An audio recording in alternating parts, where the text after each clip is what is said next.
ফুলের মা ফুল কি এখনো স্কুল থেকে আসে নাই?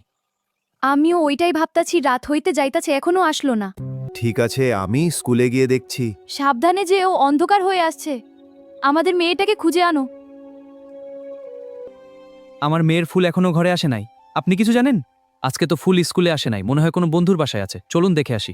হ্যাঁ চলুন, দেখা যাক, চিন্তা করো না। মাস্টার, খুঁজতে খুঁজতে রাত হয়ে গেল।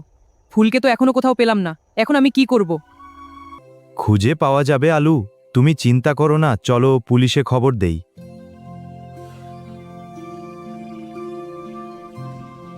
স্যার, একজন গ্রামবাসী আসছে জিডি করার জন্য, তার মেয়েকে সকাল থেকে খুঁজে পাওয়া যাচ্ছে না। আরে ওদের তাড়িয়ে দাও, এখন আমার খাওয়ার সময় হয়েছে। কিন্তু স্যার, মেয়েটি নিখোঁজ।